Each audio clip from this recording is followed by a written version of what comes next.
लोगों ने सुना था कि वो जो 4 वेदांती थे, भक्ति वेदांती थे, वह चतुर्मास समाप्त होने के बाद जाने को उद्युत हुए और वो ज्ञान दिया जो भगवान ने साक्षात अर्जुन को या उद्धव जी को या ब्रह्मा जी को दिया था। तो उस ज्ञान का क्या प्रभाव है, और वो ज्ञान था क्या? गुह्यतम ज्ञान था, भगवान जिसके द्वारा भगवान का साक्षात्कार होता है, भक्ति का, शुद्ध भक्ति का। तो वह दिया, उसका क्या प्रभाव होता है वह आज के श्लोक में सीखेंगे। ये समझ में आ रहा है? उस भगवत ज्ञान को जो कि 4 वेदांतियों ने नारद जी को दिया, उसका क्या प्रभाव होता है वह हम आज सीखेंगे। अब आप उसके प्रभाव को देखेंगे तो भी आश्चर्य हो जाएगा कितना अद्भुत है ये ज्ञान। तो उसको आप समझने का प्रयास कीजिए। श्रीमद् भागवतम प्रथम स्कंद 5वां अध्याय 31वां श्लोक। देखिए, प्रायः जब प्रवचनों में से कहा जाता है कि भगवान की भक्ति के लिए ही प्रयास करना चाहिए, तो लोग उसको स्वीकार नहीं करते, है कि नहीं? नहीं, हमको भौतिक जगत में भी तो बहुत कुछ बड़ा बनना है। लेकिन जो भी ज्ञान हम भौतिक जगत में इकट्ठा कर रहे हैं, उसका क्या ये प्रभाव होता है जो इस ज्ञान का है, जो आप इस श्लोक में आप देखने वाले, आप सुन करके स्वयं निर्णय कर लीजिएगा। मेरी बात समझ रहे हैं? हम इस जगत में बहुत सारे ज्ञान को इकट्ठा करने का प्रयास करते हैं कि नहीं? करते हैं। फिजिक्स, केमिस्ट्री, बायोलॉजी इत्यादि इत्यादि। उस ज्ञान के द्वारा वो प्रभाव नहीं है, वो प्रभाव नहीं होगा जो कि हम इस ज्ञान में देखने वाले हैं। तो व्यक्ति को जो विवेकशील है तो समझ लेना चाहिए कि इस मानव जीवन का उपयोग मुझे कौन से ज्ञान के अनुशीलन के करना चाहिए। ज्ञान का अर्थ यहाँ पे भक्ति है। जिसके द्वारा कुछ जाना जाए उसे ज्ञान कहते हैं। तो भक्ति के द्वारा भगवान जाने जाते हैं, और तो क्या प्रभाव होता है वह हम देख रहे हैं। तो प्लीज मेरे पीछे बोलिए, ये नैवाहं भगवतो वासुदेवस्य वेधसः मायानुभावम् अविदम् येन गच्छन्ति तत्पदम् येनैवाहं भगवतो वासुदेवस्य वेधसः मायानुभावम् अविदम् येन गच्छन्ति तत्पदम् येनैवाहं भगवतो वासुदेवस्य वेधसः मायानुभावम् अविदम् येन गच्छन्ति तत्पदम्। बोलिए, येनैवाहं भगवतो वासुदेवस्य वेधसः मायानुभावम् अविदम् येन गच्छन्ति तत्पदम्। जब आप माइक पकड़ते हैं, अगर इसको ऐसे पकड़ेंगे तो देखना आवाज चेंज होगी ना। हाँ, तो ऐसे अब देख रहे हैं मेरी आवाज कैसे चेंज हो गई? अभी देख रहे हैं आवाज? तो बता रहा हूँ, आगे से कभी क्लास देंगे ऐसे क्लास में देना कि ऐसे समझ जाएगा क्या बोल रहे हैं। ठीक है, एक दो वक्त और बोलिए, बहुत अच्छा श्लोक है। आप बोलिए प्रेम से। येनैवाहं भगवतो वासुदेवस्य वेधसः मायानुभावम् अविदम् येन गच्छन्ति तत्पदम्। इससे पहले कि हम क्लास को आगे बढ़ाएं, जो भक्त लोग जूम पे हैं उनसे नम्र करबद्ध निवेदन है कि मुझे हरे कृष्णा और दंडवत प्रणाम के मैसेज नहीं कीजिए, क्योंकि जो लोग भक्त लोग सुन रहे हैं उनके मन में एक कौतुक रहेगा, ये मैसेज क्या आया, वो मैसेज क्या आया। ऐसे श्रीमद् भागवतम समझने में थोड़ी कठिन लगती है। और मैं ये भी नहीं चाहता हूँ कि चैटिंग बंद करवा दें, ताकि कोई किसी को प्रश्न करना चाहे तो कर सकते हैं, लेकिन प्रश्न कीजिए। दंडवत प्रणाम करना है तो आप लेटे रहिए, कोई दिक्कत नहीं है, लेकिन मैसेज मत कीजिए बार बार दंडवत प्रणाम। मुझे तो दिक्कत नहीं होती, मैं तो क्लास दे रहा हूँ, लेकिन जो अन्य भक्त सुन रहे हैं उन्हें दिक्कत होती है। हम समझ रहे हैं आपका दंडवत प्रणाम स्वीकार कर रहे हैं, भगवान को भेज भी दे रहे हैं, लेकिन उसको लिखने की जरूरत नहीं है। और लिखने में भी लोग सोचते हैं क्या सबको मालूम चले कि मैं दंडवत प्रणाम लिख रहा हूँ। अरे मैं जब लोग जितने देर में लोग पारायण करते हैं, बोलते हैं, उतने देर में देख लेता हूँ कौन आया है कि नहीं आया है। एटलीस्ट जो लोग वीडियो ऑन कर रहे हैं उनकी बात कर रहा हूँ। हाँ ठीक है ना, अमरनाथ प्रभु आए हैं, करणामित प्रभु आए हैं, सब लोग आए हैं, तो हम देख लेते हैं, घबराइए मत। अटेंडेंस हम ले लेते हैं, लेकिन बार बार वो दंडवत प्रणाम करने से अन्य भक्तों को दिक्कत होती है। ये श्लोक बहुत ईजी है सीधा सीधा अर्थ ले समझने में, लेकिन जो आप इस पूरे लेक्चर में देखेंगे मायानुभावम, इस शब्द की व्याख्या बहुत की जाएगी। तो पहले से समझ लीजिएगा, मैं समझता हूँ 6-7 अर्थ शब्द इस शब्द के दिए जाएंगे मायानुभाव के। तो पहले जरा सीधे संस्कृत देख लीजिए। ये ना मतलब जिसके द्वारा, वो ज्ञान दिया जिसके द्वारा ही। एवं दिख रहा है आपको, ये ना और एवं शब्द दिख रहा है यहाँ पे। तीसरी लाइन में है कि चौथी लाइन में है? पहली लाइन में है। आंखें हैं ना श्लोक के ऊपर। ये न एवं अहम, जिसके द्वारा ही, मतलब जिस ज्ञान के द्वारा ही, जिस गुह्यतम ज्ञान को उन भक्ति वेदांतों ने मुझे दिया उसके द्वारा ही, और कुछ की जरूरत नहीं पड़ी, उस गुह्यतम ज्ञान के द्वारा ही। एवा समझ रहे हैं? इवा नहीं है, एवा निश्चित ही, उसी के द्वारा ही, बस उतने से ही। अहम मैं, भगवतो मतलब भगवान, वासुदेव मतलब वासुदेव, भगवान वासुदेव के, वेदसः मतलब जो जगत के सृष्टा हैं, उनके मायानुभावम, माया के अनुभाव को, माया मतलब शक्ति, एक अर्थ है यार, बहुत सारे अर्थ होंगे, उनके शक्ति के प्रभाव को अविदम, अविदम दिख रहा है आपको? आ नहीं दिख रहा होगा। मायानुभावम प्लस अविदम जोड़ देंगे, हो जाएगा मायानुभावमिदम। अरे प्रभु जी, हम लोग तो सोच रहे थे कि वैसा होगा जैसे हम प्रसादम हॉल में जाते हैं और रोटी पूड़ी खा के आ जाते हैं। कभी कभी लोग सोचते हैं कि मन को बंद करके रखना होता है, मन और बुद्धि को बंद नहीं करना है। दिख रहा है संस्कृत का थोड़ा थोड़ा शब्द, माया अनुभावम अविदम। अविद मतलब जान गया, समझ गया। तो आप जान ली तो क्या हो गया? तो कहते हैं कि भगवान की माया के प्रभाव को जान लेने से ये ना, इसको जान लेने से ये ना गच्छन्ति तत्पदम, उसको जान लेने से गच्छन्ति तत्पदम। तत् मतलब उसके, उसका मतलब भगवान के, और पदम मतलब उनका स्थान। श्लोक समझ में आ रहा है? जो गुह्यतम ज्ञान उन्होंने मुझको दिया उसके द्वारा मैं भगवान वासुदेव जो जगत के सृष्टा हैं उनके शक्ति के प्रभाव को समझ सका, और उसको समझने से व्यक्ति भगवान के धाम की प्राप्ति कर लेता है। अब समझ में आ रहा है कि बच्चों को समझाना क्यों जरूरी है, हमको स्वयं को समझना क्यों जरूरी है। मैं एक विचार कर रहा था, एक भक्त हैं जो पहले इस समय ट्यूशन पढ़ने जाते थे, जो भी कोई आपत्ति नहीं, पढ़िए, तो कॉलेज में पढ़ करके तृप्ति नहीं हो रही है, उसको और अच्छे से समझने से ट्यूशन के लिए भी जाते हैं। क्यों जाते हैं? कोई आपत्ति नहीं है, पढ़िए ट्यूशन, लेकिन क्यों? ताकि एग्जाम में अच्छे से हम नंबर प्राप्त कर सकें, हम पास हो जाएं। इससे अधिक तो कुछ होता नहीं है, एग्जाम पास करने से अधिक आप कुछ नहीं कर पाते। लेकिन कहीं लिखा है कि फिजिक्स पढ़ने से, केमिस्ट्री पढ़ने से, ज्योग्राफी पढ़ने से आप भगवान के धाम चले जाओ। तो आप देख सकते हैं कितनी गंभीरता से व्यक्ति को श्रीमद् भागवतम पढ़ना चाहिए। आप ही आपने मंगलाचरण में बोला ना कि गृणतः स्वचेष्टितम, अपनी चेष्टा भी लगाता है, पढ़ता भी है स्वयं, है ना अवनीश प्रभु? आप पढ़ाते हैं तो आपके स्टूडेंट्स पढ़ते हैं या खाली ऐसे आ जाते हैं, हाँ भाई कथा सुनने के लिए आ गए? पढ़ते भी हैं, तब वो बात समझ में आती है। उम्मीद है कि आप लोग को वो श्लोक समझ में आ रहा होगा, बहुत महत्वपूर्ण है। कोई एक भक्त, कौन मुझे बोल रहा था, कोई पूछ रहा था, कोई बोल रहा था, प्रभु जी कहते हैं भागवत क्या पढ़ रहे हो, तो ज्ञान है, भक्ति करो। ऐसा भी मतलब लोग प्रवचन करते हैं कि श्रीमद् भागवतम का अध्ययन जो है वो भक्ति, मानो ये भक्ति नहीं है। और जबकि हम लोग भी आगे सुनने वाले हैं कि सुना नहीं है पूरा, केवल सुन रहा है तो भगवान में भक्ति जागृत हो जाती है। कितना बड़ा ज्ञान कभी कभी लोग लेकर के घूमते हैं, समझ नहीं आता। श्रीमद् भागवतम तो शुद्ध भक्ति में आ गई, इज नॉट उसका श्रवण करना।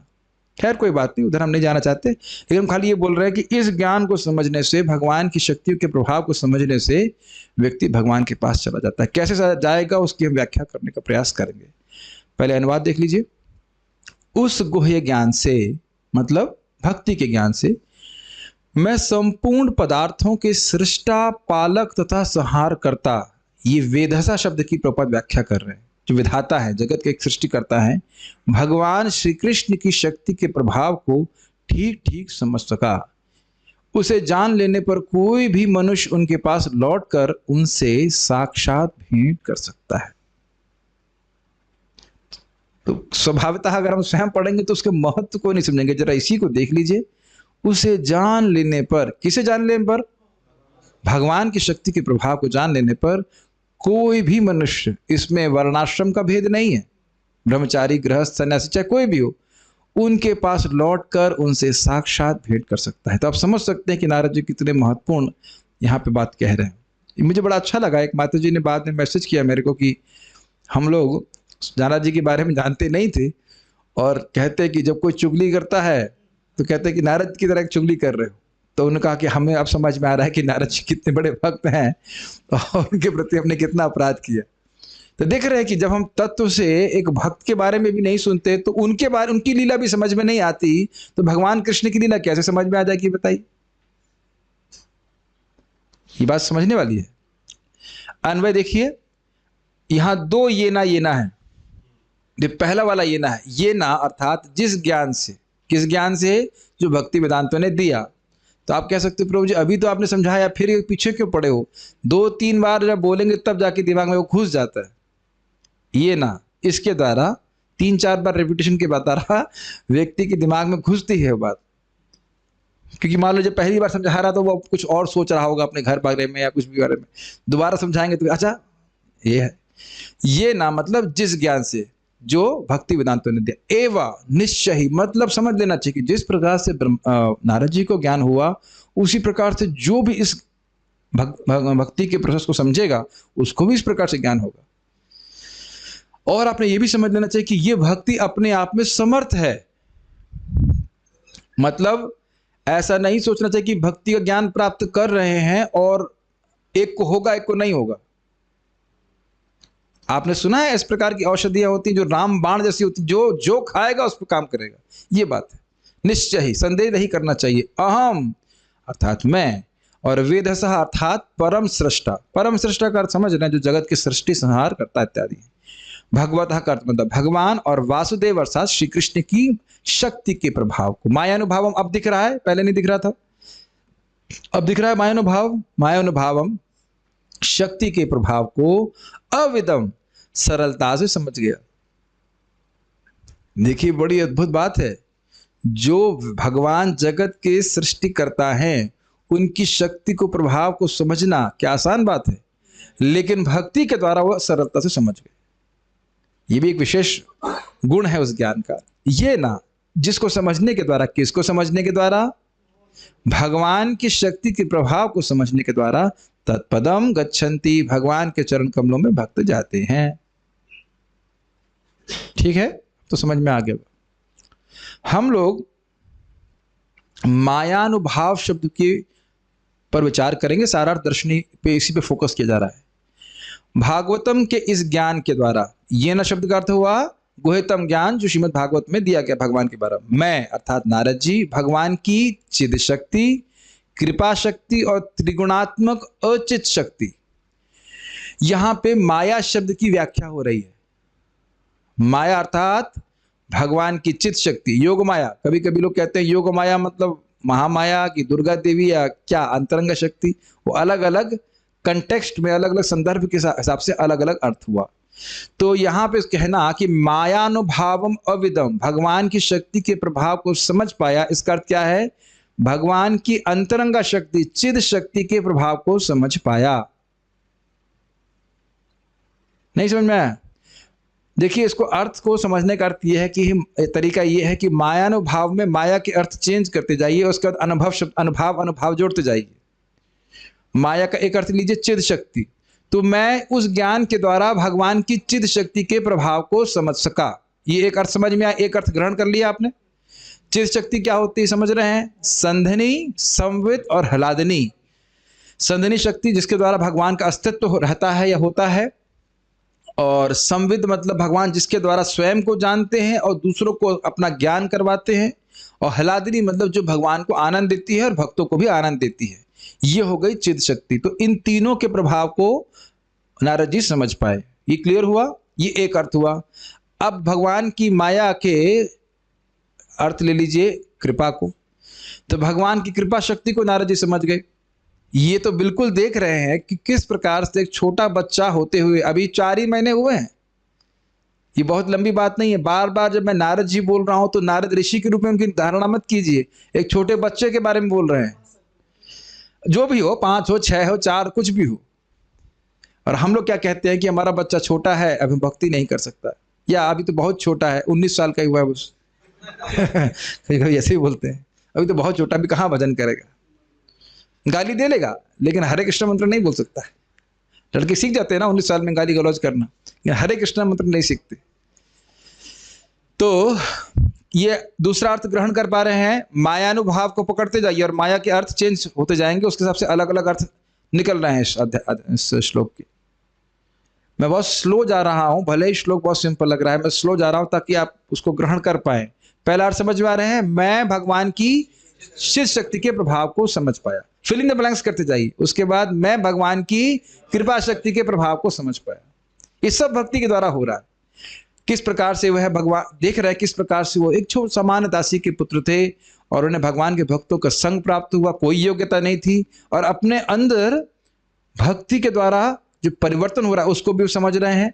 किस प्रकार से भगवान जीवों पर दयालु है, ये सब समझ रहे हैं। ये सारी बात वह समझ पा रहे हैं, ये उनकी कृपा शक्ति को समझ पाया।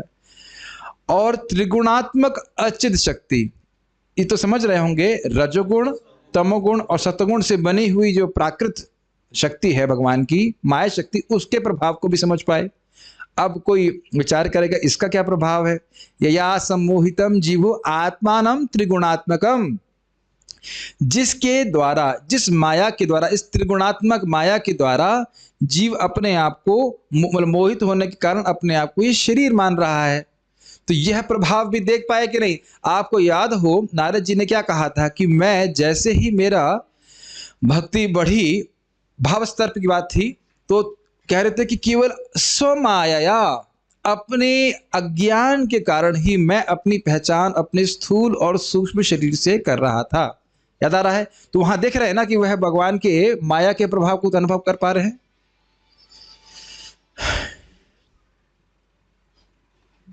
अरे भाई कम से कम फोन तो, ये एक ऐसा बच्चा है जो कम से कम चुप हो सकता है,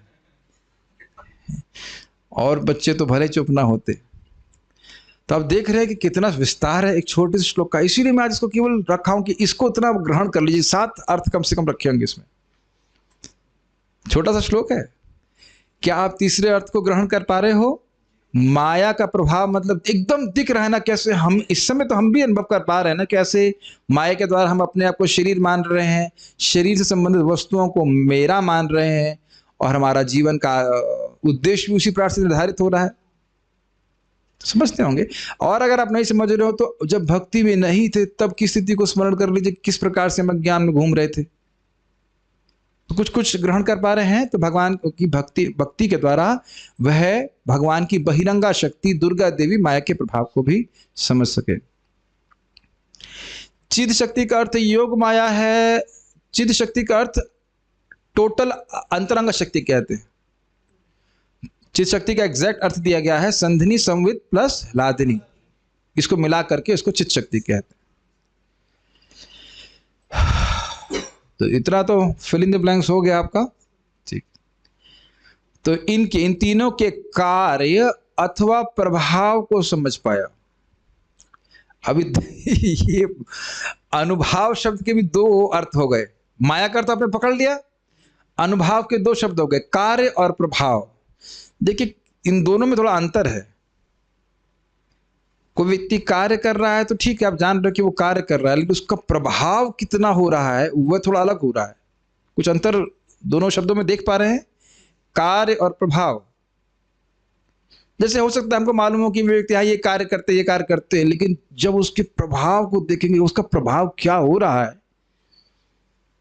वो थोड़ा सा अलग, कितना अद्भुत है, उसको समझ पाए।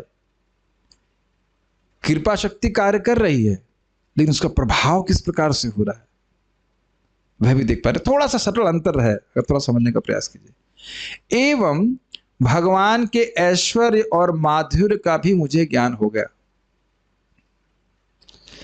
तो मायानुभाव का एक अर्थ हुआ कि भगवान का जो ऐश्वर्य है और भगवान का जो माधुर्य है उसका भी अनुभव हो गया। ये हम लोगों ने सुना ही था, भगवान भाव प्रेम के स्तर पर व्यक्ति को भगवान के ऐश्वर्य माधुर्य का अनुभव होने लग जाता है। तो ये मायानुभाव अविदम का अर्थ है। समझ पाया मतलब अविदम। अब आप कह सकते हो कि ये सब अर्थ उन्हें लिए कैसे, तो इसकी व्याख्या वो कर रहे हैं कि संस्कृत शब्द कोश के अनुसार या शास्त्र के अनुसार अलग अलग अर्थ लिए जाते हैं, उसी के अनुसार चक्रवर्ती पाद यहाँ अर्थ रख रहे हैं। त्रिगुणात्मिकाथ ज्ञानम च विष्णु शक्ति तथैव च माया शब्देन भण्ड्यते शब्द तत्वार्थ वेद फिर। शब्द के तत्वार्थ को, शब्द का जो अर्थ होता है उसको जानने वालों के द्वारा ये कहा गया है कि माया शब्द का अर्थ है जो वस्तु तीनों गुणों से बनी हो, तो इसलिए त्रिगुणात्मक शक्ति अर्थ लिया। ठीक, ज्ञान या भगवान विष्णु की शक्ति, तो भगवान विष्णु की शक्ति भी ले लिया, चित शक्ति इस प्रकार से। और भगवान के वो ज्ञान के बारे में बोल रहे हैं। शब्द महोदधि निघंटु शब्दकोश में कहता है माया च वयुनम ज्ञानम, माया अर्थात ज्ञान, मतलब माया शब्द का अर्थ है माया अथवा अर्थात ज्ञान, माया का अर्थात ज्ञान, तो भगवान की ज्ञान शक्ति को समझ पाए। अमर कोश के त्रिकाण शेष के अनुसार माया अस्याच शंबरी बुद्धयोर, माया अर्थात शंबरासुर की दासी अथवा बुद्धि। तो शंबरासुर की दासी का कोई यहाँ पे अर्थ नहीं होगा, खाली ये वो श्लोक कोट कर रहे हैं कि इस प्रकार से वो ये सब अर्थ होते हैं, इसको ग्रहण कर रहे हैं। विश्व कोश के अनुसार माया दंभे कृपायाम च, माया अर्थात कपट या कृपा, तो कपट का कोई मतलब नहीं समझ में आ रहा है, तो कपट को नहीं ले रहे हैं, खाली कृपा को ले रहे हैं। आपने 3 अर्थ लिए थे ना, कृपा, भगवान की शक्ति, चित शक्ति और त्रिगुणात्मक शक्ति, तो 3 अर्थों को वह जो कि माया के अलग अलग अर्थ लिए जा रहे हैं संस्कृत शब्दकोश के अनुसार, वो 3 अर्थ यहाँ फिट बैठ रहे हैं, 3 अर्थ को यहाँ पे ले रहे हैं। क्लियर? भगवान अपने स्वरूप से उद्भूत शाश्वत शक्ति से युक्त रहते हैं जिसको माया कहा जाता है। चिद शक्ति, वेरी गुड। यहां पे आप ये नहीं सोचना कि माया मतलब बहिरंगा शक्ति, भगवान बहिरंगा शक्ति के प्राकट्य नहीं है। अब ये भी बड़ी अद्भुत भाषा है, अपने स्वरूप से ही उद्भुत शाश्वत शक्ति से युक्त रहते हैं। ये भी आप सोचोगे अरे भाई उनके स्वरूप से अगर वो शक्ति प्रकट हुई है तो उसका मतलब कभी ना कभी प्रकट हुई होगी।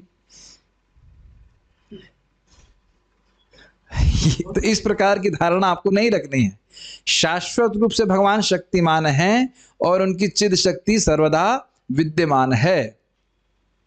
ये हमें समझाने के लिए इस प्रकार से बोला जाता है, और ये समझाने के लिए शक्ति शक्तिमान पर आश्रित है, इसलिए कहा जाता है कि शक्ति जो है भगवान से उद्भूत हो रही है, प्रकट हो रही है।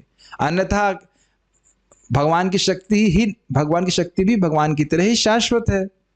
प्रभुपाद जी की बात है, आपको याद होगा, तो कहते भाई प्रारंभ में ऐसा लिखे हो कि पहले राधा कृष्ण एक थे, फिर लीला विस्तार के लिए 2 हो गए, तो आप प्रश्न करोगे कब हुए? तो ऐसा नहीं है, वो शाश्वत रूप से 2 रूप में है, फिर भी एक आत्मा है। कुछ याद अगर आ रहा हो, चैतन्य चरितामृत की हम बात कर रहे थे हम लोग, क्योंकि हमारी बुद्धि हमेशा ये सोचती है शुरुआत और अंत, and, beginning and, beginning and, beginning and, इसलिए हम लोग को ऐसा समझाने के लिए शब्दों का प्रयोग किया जाता है। मध्वभाष में, जो मध्वाचार्य जी के द्वारा लिखा गया, मध्वभाष में निम्नलिखित श्रुति वाक्य को कहा गया है। स्वरूप भूतया नित्य शक्तया मायाख्यया युतः अतो मायामयम विष्णु प्रवदन्ति सनातनम। वे भगवान विष्णु को मायामय कहते हैं क्योंकि वे स्वरूप भूत नित्य शक्ति से युक्त रहते हैं, जिसे माया कहा जाता है। ये समझ में आ रहा है? स्वरूप भूत शक्ति मतलब जो उनके स्वरूप से ही नित्य प्रकट होती है। स्वरूप भूतया नित्य शक्तिया माया आख्या, जिसको माया कहा जाता है। विख्यात शब्द सुनते हैं, विख्यात शब्द मतलब प्रसिद्ध, तो मायाख्या मतलब जो माया के रूप में जानी जाती है और भगवान के स्वरूप से ही प्रकट होती है। जैसे सूर्य की रोशनी सूर्य के स्वरूप से ही प्रकट होती है, कहीं और से तो नहीं आती है ना। तो कह रहे हैं स्वरूप भूतया, जैसे सूर्य हमेशा रहता है, उसकी रोशनी हमेशा उसके संग विद्यमान रहती है, उसी तरह कह रहे हैं स्वरूप भूतया नित्य शक्तिया, जो भगवान के स्वरूप से सीधे प्रकट हो रही है, नित्य शक्ति है, उसको माया कहते हैं। तो यहां माया का अर्थ क्या हो गया? भगवान की चिद शक्ति, और इसलिए भगवान विष्णु को मायामय कहते हैं। तो यहां मायामय का अर्थ यह नहीं लेना होगा कि इस भौतिक प्रकृति के द्वारा उनका रचित शरीर है, यहां मायामय का अर्थ हो गया स्वरूपभूत शक्ति, आध्यात्मिक शक्ति, चिद शक्ति का प्राकट्य। आप समझ ही रहे होंगे कि मैंने एक ही श्लोक क्यों लिया है आज। इंजन गर्म तो नहीं हो रहा है? होता ना कोई हीट हो जाता है क्या? एसी चल रहा है, थोड़ा रुके, सुस्ता ले, ठीक है। देखिए इसका आप कहोगे प्रभु जी सब प्रीचिंग के लिए कर रहे हो, नहीं, मैं ये क्लास प्रीचिंग के लिए नहीं कर रहा हूं। मैं चाह रहा हूं कि जो लोग बड़ी गंभीरता से कभी श्रीमद् भागवतम श्रवण करना चाहते हैं उनको एक सुविधा दी जाए। नए लोगों को अच्छी लगती हो तो आए, हमें कोई दिक्कत नहीं है, क्योंकि कुछ भी सुनेंगे तो अच्छा लगेगा। लेकिन मेरी बहुत अभिलाषा है कि अगर मुझे कोई बचपन से पढ़ा दिया होता भक्ति की बचपन से, तो मुझे बड़ा आनंद आता भागवत पढ़ने में। तो इसलिए एक मैं प्रयास कर रहा हूँ, क्योंकि कुछ भक्त बोले भी कि प्रभु जी ऐसे समझ में नहीं आ रहा है, लेकिन जब उसका एक्सप्लेनेशन समझते हैं तो हमें अच्छा लगता है। तो शायद कभी किसी भक्त की इच्छा हो कि हम इस प्रकार से शब्दों के अर्थ को समझें, तो उनके लिए सुविधा दी जानी चाहिए। वो भी एक प्रकार का प्रचार है, भक्तों को भी तो आवश्यकता है, इज इट नॉट? आज लग रहा होगा ना कि बहुत कठिन लगता है विपिन, नॉट दैट ना, इतना इसके एक बार पढ़ करके आए फिर से दोबारा पढ़ें तो फिर कोई कठिनाई नहीं है। देखिए अगर आपको ये कठिन लग रहा है तो सोचिए जिस दिन चैतन्य चरितामृत का वो अध्याय पढ़ेंगे, आत्मरामा श्लोक के 61 अर्थ, तब आप कहाँ भागेंगे? तब कह दीजिए प्रभुपाद जी हाई फाई बोल रहे हैं, कहाँ भागेंगे आप? वो तो पसीना छूट जाएगा। एक शब्द के महाप्रभु 7 अर्थ ले रहे हैं। महाप्रभु के अनुयायी है ना, 7 अर्थ, 4 शब्द के ये अर्थ, वो अर्थ, ये अर्थ। मेरा तो पूरा उसको समेटना ही बड़ा मुश्किल होता है। लेकिन यही भागवत के अर्थ का आस्वादन है, शब्दों के अर्थ का आस्वादन। क्या इससे भगवान की महिमा नहीं समझ में आ रही? Is it not? चिद शक्ति, भगवान की कृपा शक्ति, भगवान इत्यादि इत्यादि। श्रीमद् भागवत में बाद में कहा जाएगा कि माया का अर्थ प्रसंग के अनुसार चिद शक्ति, अचित शक्ति, ज्ञान या कृपा होगा। तो समझ में आ गया? ठीक है। बाल प्रबोधनी, ये नैव अर्थात भगवान के द्वारा जो ज्ञान कहा गया था, अर्थात भागवत शास्त्र के द्वारा मैं भगवान वासुदेव जो सर्व अंतर्यामी है, मतलब सबके हृदय में निवास करने वाले हैं, उन वसुदेव नंदन के मायानुभाव को अर्थात लीला महात्म्य को अविद अर्थात समझ पाया। आप देखिए इन्होंने मायानुभाव का क्या अर्थ लिया कि लीला का महात्म्य क्या है। जैसे आपने सुना ना कि जो पूतना के वध को श्रवण करता है वो गोविंद लभते रतिम, केवल इस लीला का श्रवण के द्वारा व्यक्ति गोविंद की में रति को प्राप्त करता है, भाव को प्राप्त करता है। क्या ये भगवान की लीला का महात्म्य हुआ कि नहीं? आपने यह भी श्रवण किया था कुछ दिन पहले, प्रिय श्रवसी की व्याख्या सुनी थी कि लोगों की अरति चली जाती है, जो भगवान की कथा में रति नहीं है वह खत्म हो जाती है, भोग की लालसा समाप्त हो जाती है। सुने थे ना आप जीव गोस्वामी जी इसका अर्थ लिए थे? जगत से जो वितृष्णा हो जाती है, वितृष्णा समझते? तृष्णा मतलब प्यास भोग की, उससे व्यक्ति मुक्त हो जाता है और भक्तों से सख्य होता है, भक्तों से प्रेम होता है। सुने थे ना सब बातें?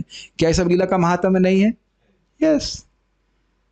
जितनी मेहनत व्यक्ति भौतिक ज्ञान को इकट्ठा करने में करता उतनी वो करता नहीं श्रीमद् भागवत में, इसलिए दिक्कत है। कुछ समझ रहे हैं बात को? अगर थोड़ा सा भी हम मेहनत करेंगे तो कुछ क्या कठिनाई है? क्या नहीं समझ में आ रहा है? मायानुभाव का अर्थ भगवान की लीला की महिमा, क्या कठिनाई है? Is not is not difficult. इसमें कौन सी बड़ी बात? मान लो कोई प्रश्न करे, भाई आप भगवान की लीला को समझ गए, कौन सी बड़ी बात है? तो कह रहे हैं भगवान के इस प्रभाव के दुर्गेयत्व को स्पष्ट करने के लिए वेदसा शब्द कह रहे हैं, अर्थात अनंत कोटि ब्रह्मांडों के विधाता, यह अर्थ है। ग्रहण किया? ये मत सोचिए कि भगवान के अनुभाव, भगवान की लीला महात्म्य, सृष्टि लीला और अन्य अन्य लीलाएं, इसको समझना बड़ा आसान है। क्यों आसान नहीं है भाई बताइए? वेदसः, वह इस जगत के सृष्टि करता है। आपको अभी भी कुछ समझ में नहीं आ रहा होगा, मैं समझता हूं, जरा इसको अप्रिशिएट कीजिए। हमारे शरीर में, मानव समाज में शरीर है, उसके हर एक एक अंग पे सुपर स्पेशलाइजेशन होता है। गलत तो नहीं कह रहा? आंख के ऊपर सुपर स्पेशलाइजेशन और कान के ऊपर व्हाटएवर। अब सोचिए कि जिसने बनाया होगा उसकी बुद्धि कितनी होगी। आप समझ रहे ज्ञान के प्रभाव को। जो माया शब्द को अगर आप ले लें ज्ञान, तो ज्ञान के अनुभव को, ज्ञान के प्रभाव को जो भगवान का है, समझना कितना कठिन है। कुछ ग्रहण कर रहे हैं। एक छोटे से अंग को समझने के लिए लोग कई कई साल लगते होंगे किसी डॉक्टर को बनने के लिए, सुपर स्पेशलिस्ट बनने के लिए, है ना, केवल एक अंग को। और फिर भी वो नहीं कह सकता कि मैं उस अंग को पूरा समझ गया। ये तो आप नहीं कह सकते। मेरा अनुभव है कि कह रही तो चलिए, मेरे कान में कुछ दर्द था, डॉक्टर के पास क्या कहता कुछ भी नहीं है। तो हमने जब मैं सोच रहा था, मैं कुछ बोला तो नहीं, फीस दे के आ गए, कुछ है नहीं तो दर्द क्यों हो रहा है? ऐसे ही दर्द हो रहा है, बताइए। वो भी देखिए, वास्तुतः डॉक्टर भी हमारे शरीर को पूरी तरह से नहीं जानते, कोई नहीं जानता। Is it not? अगर कुछ नहीं है तो ऐसे दर्द हो रहा है। हम क्या इमेजिन कर रहे हैं? तो आप सोचिए कि एक शरीर नहीं, यहां जितने भी शरीर उपस्थित है, और जितना ही शरीर देख लीजिए, कितना कठिन है ना भगवान की सृष्टि की लीला। और आज तक देखिए, कोई भी साइंटिस्ट समझ तो नहीं पाया है कि पूरे विश्व की सृष्टि कैसे हुई, नहीं समझ पाए ना। जो लोग भी फिजिक्स पढ़ते होंगे वो जानते हैं, पहले प्रोटॉन इलेक्ट्रॉन था, उसके बाद फिर अंदर उसके और घुस गए, फिर उसके अंदर और घुस गए। रिसर्च पे रिसर्च कर जा रहे हैं, करोड़ों पैसे बर्बाद कर रहे हैं, नहीं समझ पा रहे हैं। अब बिना सिला हुआ शरीर बनाया है। और आप ये भी देखिए कि जब हल्का सा उंगली कट जाती है, अपने आप ही ऐसा जोड़ लगता है कि इसमें कोई सिलावट नहीं है। Is it not? हमें कुछ आश्चर्य नहीं लगता ना, क्योंकि हम कभी सोचते नहीं इसके बारे में। खाना पच रहा है, कैसे पच के हर अंग को पहुंच रहा है, नहीं विचार करते। तो कह रहे हैं कि मैं सब कुछ समझ पाया, भगवान किस प्रकार से जगत की लीला कर रहे हैं, और अन्य लीलाएं भी भगवान कर रहे हैं। ये बहुत अच्छा शब्द है, वेदसा शब्द मतलब अनंत ब्रह्मांडों की रचयिता। उनके प्रभाव को मैं समझ पाया। उस ज्ञान को फल को क्या कह रहे हैं? समझ गए तो आपको क्या फायदा हुआ? तो कह रहे हैं उस ज्ञान के फल को कह रहे हैं ये ना शब्द से, अर्थात उस मायानुभाव के ज्ञान के द्वारा भगवान के भक्त भगवान के पद यानी तत्पदम अर्थात स्थान को चले जाते हैं। तो ये अर्थ। तो आप देख सकते हैं कुछ बातें कॉमन है, लेकिन एक बात जो हमने स्पष्ट समझी थी वो था वेदसा शब्द की व्याख्या और मायानुभाव की व्याख्या, थोड़ा सा अलग लिया था। तात्पर्य, कोई भी मनुष्य भक्तिमय सेवा द्वारा या गुहितम ज्ञान से यह सरलता पूर्वक जान सकता है कि भगवान की विभिन्न शक्तियां किस प्रकार से कार्य करती हैं, और ये बहुत महत्वपूर्ण है। देखिए, जब तक व्यक्ति को इस संबंध ज्ञान नहीं होता है, वह अपराध से मुक्त भी नहीं हो पाता है। प्राय लोग भक्ति भी प्राय मतलब आज मुझे भक्त बता रहे थे कि उनके रिश्तेदार जो है भक्ति कब करते हैं, जब नौकरी चली जाती है। मुझे बड़ी हंसी आ रही थी। नौकरी चली गई, हरे कृष्ण हरे कृष्ण कृष्ण कृष्ण हरे हरे हरे राम हरे राम, कोई कोविड से आसपास मर गया, हरे कृष्ण हरे कृष्ण कृष्ण कृष्ण हरे हरे, फिर जहाँ थोड़ा ठीक हो गया, फिर उसके बाद ओम नमः शिवाय ओम नमः शिवाय। तो भगवान के प्रभाव को नहीं समझ रहे ना।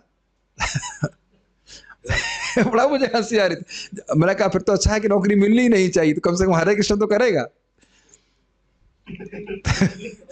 कुछ कष्ट आ गया जीवन में तो हरे कृष्ण कृष्ण, फिर उसके बाद ओम नमः शिवाय। तो ये एक बड़ी दिक्कत है। हाँ, श्रद्धा ठीक से होती है, शास्त्र श्रवण श्रीमद् भागवतम के श्रवण के द्वारा भगवान की शक्ति को समझेगा। कई बार कौन तो बीच में से बोल रहा था कि कई बार भक्त लोग, हाँ कोई बोलते नहीं हमारा उद्धार कैसे होगा, क्या होगा। अरे भगवान की तरफ देखना चाहिए ना, भगवान की शक्ति को देखना चाहिए। और भगवान की कृपा तो कभी समझ में भी नहीं आती है। प्रभुपाद जी भी कहते हैं कि तुम भगवान की बहुत सारी बातों को समझ पाओ, लेकिन भगवान की जो अहेतु की कृपा है जीवों के ऊपर, बद्धजीवों के ऊपर भी, उसको समझना बड़ा कठिन है। किस प्रकार से भगवान लगातार लगे हुए हैं हम सबकी मदद करने के लिए, ताकि हम उनके पास पहुंच जाएं, ये समझ में नहीं आता है। थोड़ा थोड़ा अंदाजा आप लोगों को लग सकता है कि कैसे इस जीवन में हम लोग बिल्कुल अनभिज्ञ थे भक्ति की तरफ, और कोई स्पृहा भी नहीं थी कि मैं भक्ति करूं। फिर भी भगवान कुछ योजना बना करके किसी भक्त के माध्यम से हम लोग को फिर से भक्ति करने का मौका दे रहे है ना।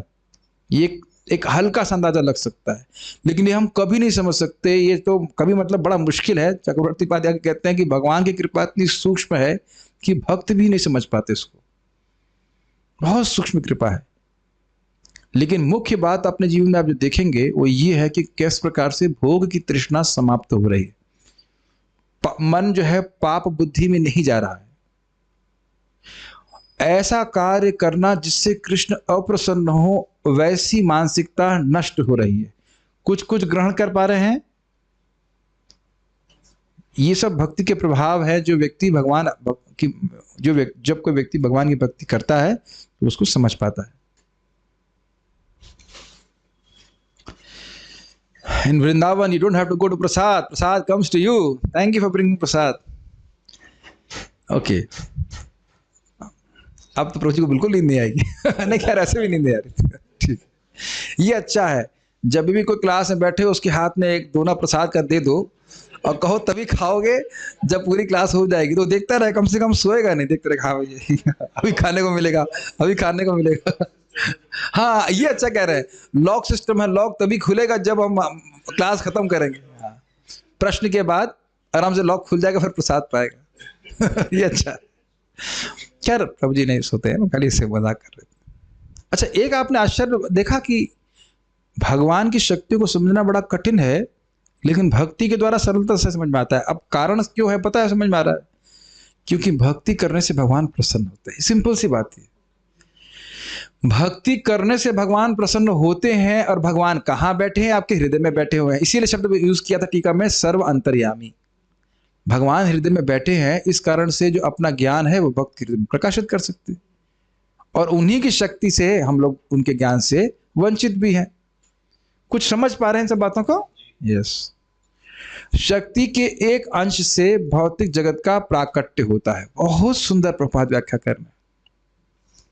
और दूसरे उच्चतर अंश से आध्यात्मिक जगत या वैकुंठ प्रकट होता है। तो प्रभुपाद जी यहाँ देखिए व्याख्या कर रहे हैं क्या, जो त्रिगुणात्मक शक्ति है उसके द्वारा पूरे जगत का अनंत ब्रह्मांडों का निर्माण होता है।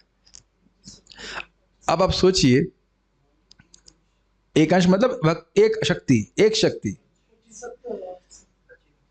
अचिंत नहीं, अचित शक्ति। वैसे तो अचिंत शक्ति भी है, लेकिन यहाँ पे अचित शब्द की बात कर रहे हैं। अचित मतलब जो कॉन्शियस नहीं है, जो स्पिरिचुअल नहीं है। अब सोचिए, जो व्यक्ति संकल्प मात्र से पूरे जगत की सृष्टि कर सकता है, तो क्या आपका उद्धार नहीं कर सकता? आप तो वैसे ही बहुत हल्के हैं। हम सभी लोग बहुत हल्के हैं कि नहीं? बाल के अग्रभाग के 10,000वां हिस्सा दिखता नहीं है। गुरु महाराज संबंध में कह रहे थे कि जिस व्यक्ति को भगवान की शक्ति का अनुभव हो गया, पहली चीज उसके हृदय में आएगी वह नम्रता। ये भी एक बहुत इंपॉर्टेंट बात है कि हम लोग कितने छोटे हैं, कितने नगण्य हैं। एक व्यक्ति प्रभुपाद से कहा, Prabhupada I am the most fallen. तो प्रभुपाद कहे, you are not the most anything, you are simply insignificant. मैं सबसे पतित हूं। तो बोले प्रभुपाद के, तुम सबसे अधिक कुछ भी नहीं हो, तुम नगण्य हो, कुछ भी नहीं हो। तो इस प्रकार से व्यक्ति को हृदय में अहंकार का कोई स्कोप नहीं रहता अगर भगवान के प्रभाव को समझे। लेकिन ध्यान देना हो कि भगवान भले ही अनंत कोटि ब्रह्मांड के नायक हैं, फिर भी आप छोटी सी भी सेवा करते हो तो भगवान उस पर ध्यान देते हैं, भगवान बहुत प्रसन्न होते हैं। ये भी उनके एक विशेष गुण है। आप ये सोचिए ना कि अगर भगवान के अंदर ये गुण नहीं होता तो आप मर जाते भजन करते हुए, देखते ही नहीं। है कि नहीं? लेकिन भगवान का बहुत सुंदर गुण है कि थोड़ा सा भी प्रयास कर रहे हो, केवल क्लास में आके बैठा है व्यक्ति, तो भगवान प्रसन्न हो जाते हैं। प्रभुपाद जी बड़े विनोद में कहते हैं, कोई गीता खोलता है तो भगवान बड़े प्रसन्न होते हैं। अरे कोई तो नहीं पढ़ रहा है, ये बच्चा मेरा भगवत गीता पढ़ रहा है, कितनी अच्छी बात है। ये भागवतम पढ़ रहे हैं, ओहो, फिर तो कहना ही क्या। ठीक है, ये सब चीजों को बार बार सुनना होता है, भगवान की कृपा को, भगवान के ऐश्वर्य को, तब हम भगवान की शरणागत हो पाते हैं। और उच्चतर अंश समझ गए आप लोग, भगवान की चिद शक्ति के द्वारा वैकुंठ का प्रकट होता है। क्लियर है? इन सारे प्रवचनों को भागवत अध्यापन में रखा गया है, तो उसी शैली से पढ़ा रहा हूं कि बातें समझ में आ जाएं। इन दोनों की मध्यवर्ती शक्ति जीवों को प्रकट करती है जो उपर्युक्त शक्तियों में से किसी एक की सेवा करते हैं। ये कुछ ग्रहण किए, ये हमारी बात कर रहे हैं। जीव या तो माया की सेवा कर सकता है या फिर कृष्ण की सेवा कर सकता है। एक और भी व्यक्ति इसकी सेवा कर सकता है, बताओ? अरे है, आप लोग भूल रहे हैं। केवल दो ही हैं, या तो माया की सेवा करेगा या केवल कृष्ण की सेवा करेगा। तो ये बहुत सुंदर बात है, ये बहुत सुंदर बात है। इसको हम कई बार रिपीट किए हैं, फिर से रिपीट करेंगे। यदि हम माया की सेवा कर रहे हैं तो माया किसकी सेविका है? कृष्ण की है। तो आप किसकी सेवा कर रहे हो? कृष्ण की। तो इसलिए करते रहो माया की सेवा। नहीं, ये नहीं। यद्यपि व्यक्ति गिर जाए, पतन हो जाए, माया में सेवा करने लग जाए, फिर उसको वापस क्या करना चाहिए? माया की ही सेवा करनी चाहिए। हाँ नहीं, हाँ, कृष्ण की ही सेवा करनी चाहिए। समझ रहे?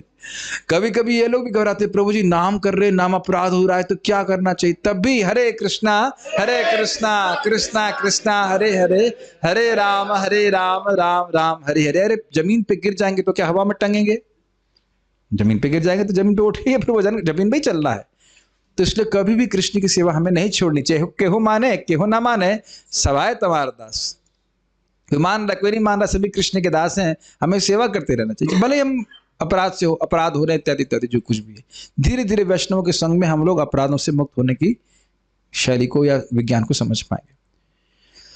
ठीक है, भौतिक शक्ति की, और इस प्रकार से आप इसको विचार कीजिए कि नारद जी ये देख पाए कि किस प्रकार से जीव माया के द्वारा मोहित होकर माया की सेवा में लगे हैं, और शाश्वत जीव जो शाश्वत सेवक, शाश्वत जीव मतलब शाश्वत नित्य मुक्त जीव भगवान की सेवा में लगे हैं। और आपको याद है कि वह यह भी देख पाए कि मेरा शरीर, मतलब नारद जी ये कह रहे हैं मेरा अपना शरीर और मेरा सूक्ष्म मन किस प्रकार की से भगवान की सेवा में लगा है।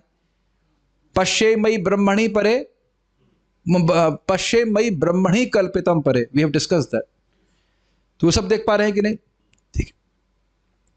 भौतिक शक्ति की सेवा में लगे जीव अपने अस्तित्व तथा सुख के लिए कठोर संघर्ष करते हैं, जो उनके समक्ष मोह या भ्रम के रूप में प्रस्तुत होते हैं। अब प्रभुपाद जी किसकी व्याख्या कर रहे हैं? एक एक शब्द पकड़िए। मायानुभाव मतलब त्रिगुणात्मक शक्ति के प्रभाव को की व्याख्या कर रहे हैं। देख पा रहे हैं आप? क्यों हम अपने आप को शरीर मानते हैं? हम सोच रहे हैं कि हमारा शरीर नष्ट तो हम समाप्त हो जाएंगे। Is it not? और शरीर कभी रहने वाला है? शरीर लगातार परिवर्तित हो रहा है कि नहीं? तो हम लोग इसी फेरे में पड़े हुए हैं कि शरीर रह जाए। शरीर तो रह ही नहीं रहा है, न रहेगा और न रह रहा है। जैसे आपने सुना था ना, गंगा जी में एक बार डुबकी मारते हैं तो दोबारा उसी जल में डुबकी नहीं मारते। याद आ रहा है?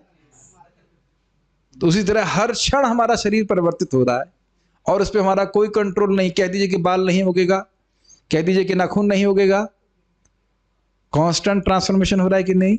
लेकिन संघर्ष क्यों होता है? जब हम इससे अपनी पहचान करने लगते हैं। कि आपको लगता है कि जो लोग बहुत शारीरिक चेतना से युक्त रहते हैं तो उनके लिए बहुत बड़ी परेशानी है कि आज कपड़ा क्या पहने। बहुत परेशानी, यही एक मानसिक परेशानी है ना कि लोग देखेंगे मैं कैसा लग रहा हूं। Does it make sense? और भक्त लोग इतना चिंता एटलीस्ट नहीं करते। वो तो ये देखना चाहते हैं कि आज शाम सुंदर सुबह कैसे लग रहे हैं। इतना कौन मंगल आरती में सोच पाता है कि हम बहुत सुंदर दिख रहे हैं कि नहीं दिख रहे? वैसे भी सुंदर कहाँ दिख रहे, शरीर कौन सा बहुत सुंदर है। लेकिन सब जो भक्त सुबह उठते होंगे, भक्ति कर रहे हैं, उन सभी का मैं समझता हूँ अनुभव होगा कि यही भाव रहती, जल्दी जल्दी तैयार होकर के फटाफट तिलक ला कर पहुंचे, देखें श्याम सुंदर कैसे लग रहे हैं, कृष्ण बलराम कैसे लग रहे हैं। लेकिन इसका अभ्यास करने से भावना आती है। आज भी देख रहा था भक्त लोग में दौड़ दौड़ के पहुंच रहे थे। कितना अच्छा भावना है, इज इट नॉट? मुझे बृहद भागवतामृत का स्मरण होता है जब वैकुंठ में सारे वैकुंठवासी भगवान विष्णु का दर्शन करने के लिए भाग रहे हैं। यही तो वैकुंठ है, यही वैकुंठ की भावना है। सभी लोग कृष्ण को देखना चाहते हैं। एनीहाउ, तो आप समझ रहे हैं कि अच्छा, दूसरा ये तो अस्तित्व की बात हो गया। अब सुख के लिए कठोर संघर्ष क्यों करते हैं? ये दिखता है आप लोगों को। हर व्यक्ति के सामने एक जैसे मान लीजिए वेबकैम जितना में दूर है उतनी दूरी पे एक गाजर टांग दी गई है। जैसे गधा होता है ना। अरे गधा, देखो मैं बोलना नहीं चाह रहा था, अब मैं चाह रहा हूं कि लेक्चर हैवी नहीं हो और आप लोग बोलते हो। अब मेरी क्या गलती है? मैं तो सोचा था कि हम इस प्रकार से नहीं बोलते, लेकिन हंस रहे हैं लेकिन ये नहीं सोच रहा कि बात हमारी ही हो रही है है कि नहीं? खूब हंस रहे लेकिन ये नहीं समझ रहे बात हमारी हो रही है। ये बस ये नौकरी लग जाएगी, उसका सुखी हो जाओगे, तो है ना? वो गाजर दिख रहा है ना। और फिर जब उसके बाद जब नौकरी बस ये प्रमोशन हो जाएगा तो बिल्कुल सही हो जाओगे। कितना विपरीत है आत्मा के स्वरूप से कार्य करना सारा कुछ। एक के बाद एक जन्म, एक के बाद एक जन्म, एक के बाद एक जन्म। और आप ये सोचिए कि और इतना अगर देख ले कि जिस गोल को मैं प्राप्त करना चाहता था कदाचित वो प्राप्त भी हो गया, तो मैं सुखी हुआ क्या? नहीं हुआ। फिर भी व्यक्ति आगे के गोल के बारे में सोचता है। गोल मतलब उद्देश्य के बारे में सोच रहा है। और भक्त जीवन में देखिए, जो सोचता है कि हाँ लिखा है भागवत पढ़ने से मन में शांति आती है, हम प्रत्यक्ष अनुभव करते हैं, जब करने से हमें सुख होता है, प्रत्यक्ष अनुभव करते हैं, तब क्यों नहीं उधर अधिक प्रयास है। मेरी बात कुछ समझ पा रहे हैं? भौतिक जगत में हम भौतिक वस्तुओं को, गोल को प्राप्त करने में खूब प्रयास करते हैं, ये भी देख रहे हैं कि सामने वाला जिसको प्राप्त किया वो सुखी नहीं है, मैंने जब प्राप्त कर लिया तो भी सुखी नहीं हूं, और देख रहे हैं कि हाँ जिन भक्तों ने अपना जीवन भागवत में लगाया, जप में लगाया, वो बड़े सुखी है, फिर भी प्रयास नहीं करते, और मैं खुद भक्ति करके सुखी हूं फिर भी प्रयास नहीं कर रहे हैं अधिक। एक सोचने वाली बात है। इस भक्त लोग सोचेंगे, जो भौतिकतावादी वो तो सोचेगा ही नहीं, तो इसलिए संघर्ष कर रहे हैं। असत्येरा सत्य कोरी मानी, ये बहुत सुंदर शब्द है। कठोर संघर्ष इसीलिए है क्योंकि व्यक्ति भोग प्राप्त करके सुखी होने का प्रयास कर रहा है, ओके, जो उनके समक्ष मोह के रूप में प्रस्तुत कर रहा है, ओके। किंतु जो आध्यात्मिक शक्ति में रहते हैं उन्हें सनातन जीवन, पूर्ण ज्ञान तथा अविरत आनंद में भगवान की प्रत्यक्ष सेवा प्रदान की जाती है। ये लाइन समझ में आ ही रही होगी। महात्मानस्तु माम पार्थ दैवीं प्रकृतिमाश्रिता भजन्ते अनन्य मनसो ज्ञात्वा भूतादिम अव्ययम। जो मुझ भगवान श्री कृष्ण को अव्यय जानता है, ज्ञात्वा भूत आदि अव्ययम, सभी चीजों का आदि मानता है। आदि अर्थात कारण।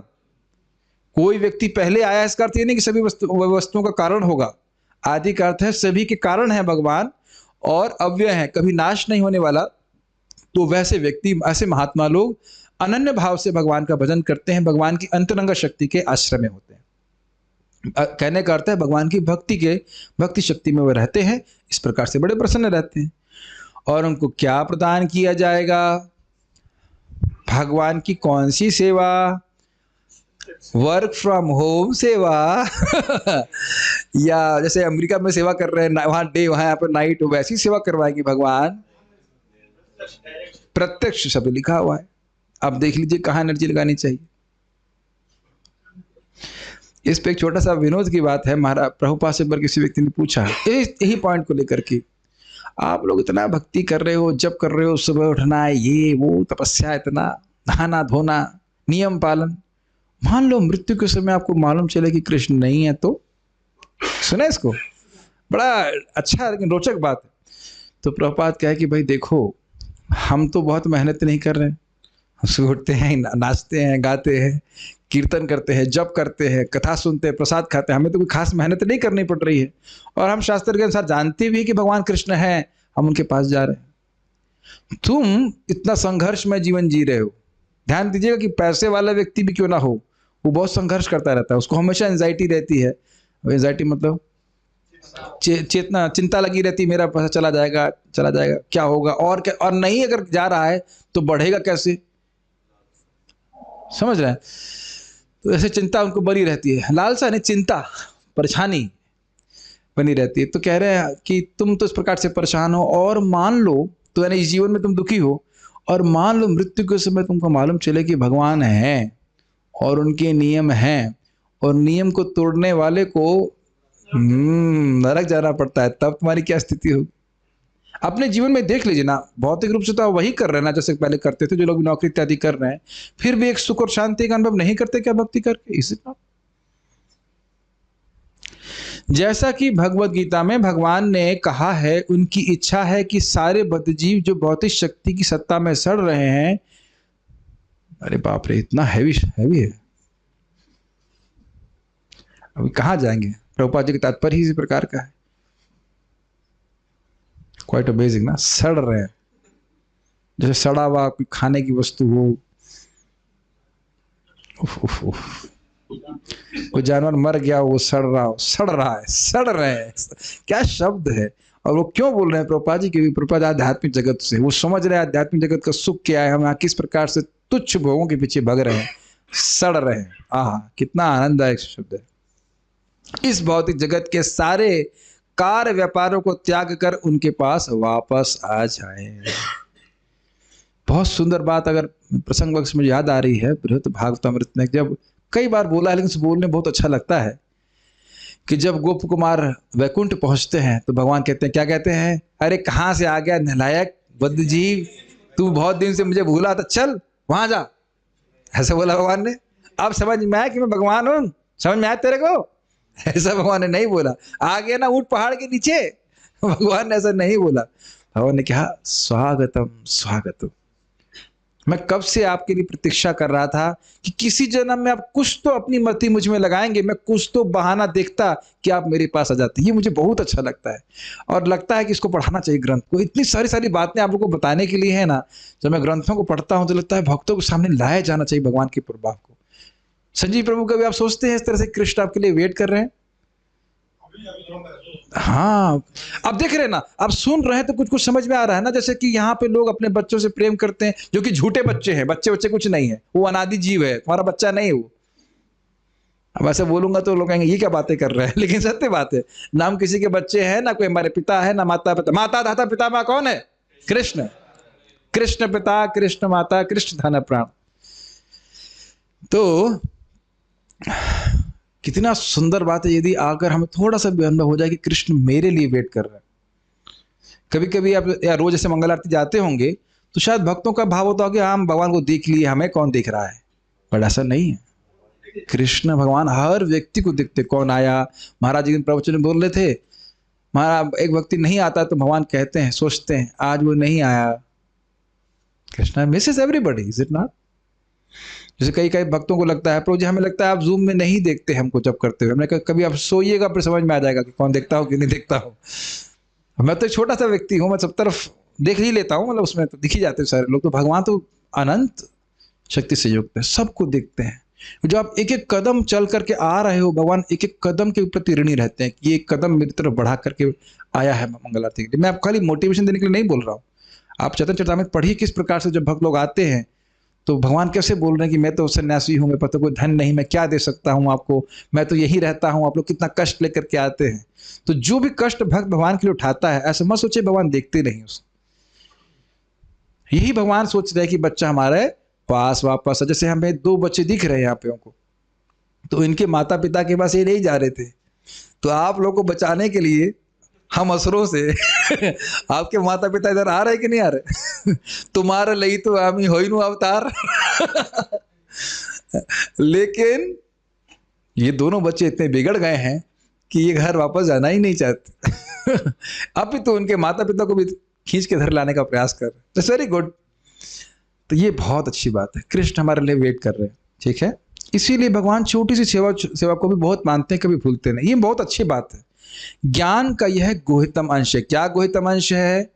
कि जीव भगवान की शरणागति स्वीकार करके भगवान के पास, उनके धाम को हमेशा हमेशा के लिए चला जाए।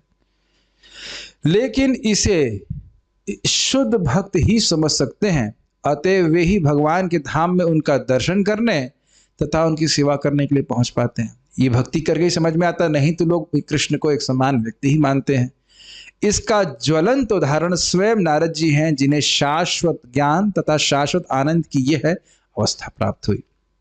इसके सारे साधन तथा मार्ग हर एक के लिए खुले रहते हैं। मतलब सेकंड लाइन एक्सप्लेन कर रहे हैं, ये ना गच्छन्ति तत्पदम, कोई भी उस ज्ञान को प्राप्त करके भगवान के पास जा सकता है, बशर्ते कि वह श्री नारद मुनि के चरण चिन्हों का अनुगमन करने के लिए राजी हो जाता है। अर्थात भगवान के भक्तों के अनुसार उनके मार्गदर्शन में भगवान की भक्ति में संलग्न रहता है। श्रुति के अनुसार परमेश्वर की शक्तियां अनायास ही अपने आप ही असीम है, और जैसा कि ऊपर कहा जा चुका है कि वे तीन प्रमुख कोटियों में वर्णित की गई हैं, चित शक्ति, अचित शक्ति और कृपा शक्ति। वहां सुना, और एक हमने जीव शक्ति के बारे में भी सुना, उसको भी भगवान समझ पाएंगे। तो आप समझ पाए कि इस श्रीमद् भागवतम के ज्ञान के द्वारा कितना बड़ा लाभ प्राप्त होता है। ओके, कोई प्रश्न किसी भक्त का है तो मैं देख लेता हूं। चित शक्ति क्या योग माया है? नहीं, योग माया है मैं नहीं कह सकता। योग माया अभी मुझे बस जो डेफिनेशन याद है उतना याद है, उतना बोलूंगा। चित शक्ति मतलब संधिनी संवृत्ति हिलादनी शक्ति। विशुद्ध सत्व और चित शक्ति एक ही है। विशुद्ध सत्व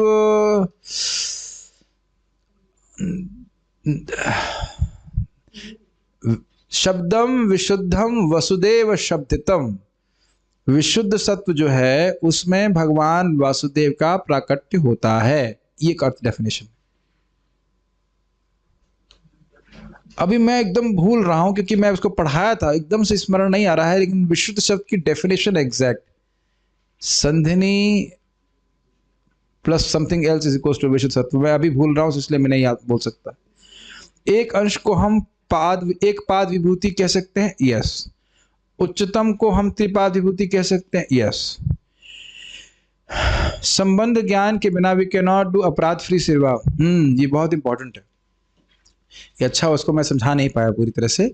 संबंध ज्ञान, समझना होगा कि मैं हूं कौन, भगवान कौन है, भगवान की शक्तियां किस प्रकार से कार्य कर रही हैं। अगर हम नहीं समझ पाएंगे तो हम अपराध से युक्त रहेंगे।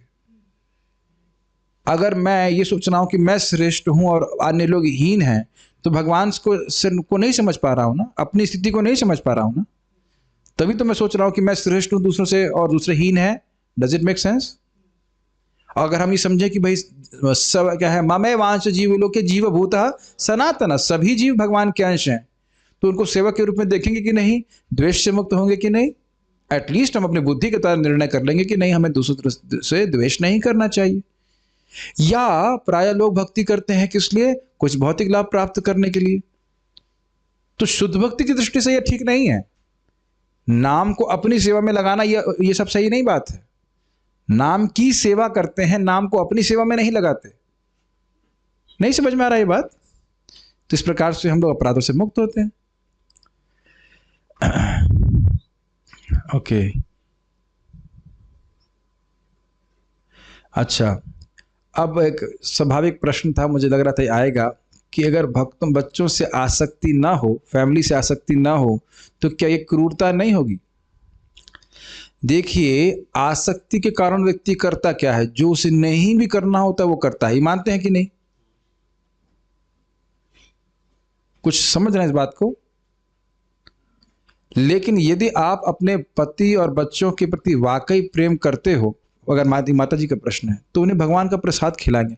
और हमको कहें कि मान लो कहें कि नहीं, हम होटल में खाना चाहते हैं, तो वो सुविधा तो नहीं देंगे ना आप?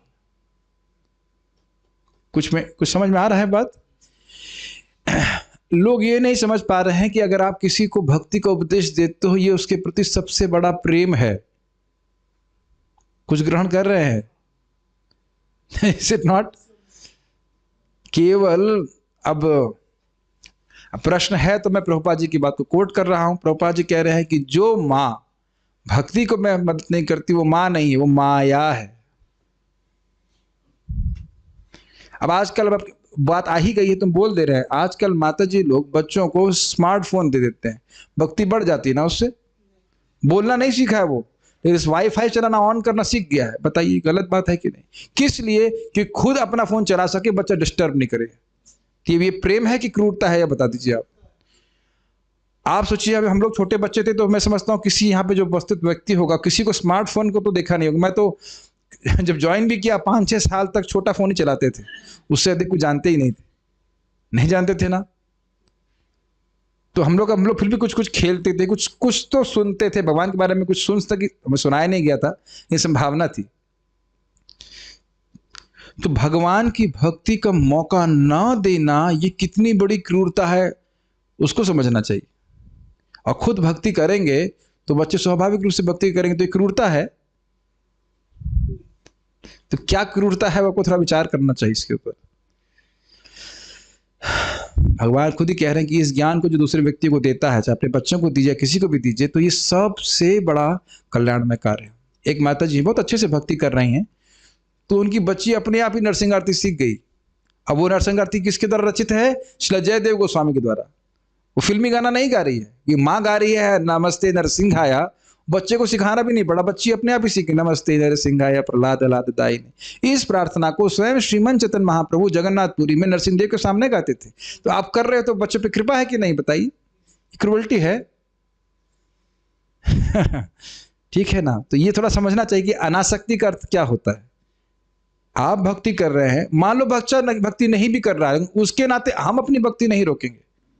और देखेगा कि हाँ मेरे किस प्रकार से पिताजी भक्ति कर रहे हैं, माता जी कर नहीं है, तो स्वयं भी करेगा। क्रूरता कैसे होगी बताइए? ये कभी बोला हूं कि घर में आपको प्रसाद नहीं बनाना चाहिए? कभी किसी प्रवचन में बोला मैंने कि माता जी लोग प्रसाद ना बनाए, बच्चों का ध्यान ना रखें? लेकिन ध्यान क्या? जैसे आप देखा है ना, प्राय माता जी लोग कैसे ध्यान रखती हैं, हमारा बच्चा बड़ा होगा, इंजीनियर बनेगा, डॉक्टर बनेगा, ऐसी बातें करते हैं। यही तो एस्पिरेशन माताओं की होती है। अगर यही एस्पिरेशन, हमारा बच्चा बड़ा होगा, भगवान का भक्त बनेगा, कितनी अच्छी बात है। तो ये तो कोई क्रुएल्टी नहीं है। हाँ, मुझे पता है कि विशुद्ध सत्व मतलब तीनों गणों के परे, लेकिन मैं ये इससे संतुष्ट नहीं हूँ, और भी इसकी डेफिनेशन दी गई है। हमें भगवान की सेवा निरंकार भाव से करनी चाहिए, परंतु कभी कभी अपरिपक्वता के कारण अहंकार आ जाता है कि मैंने यह किया है।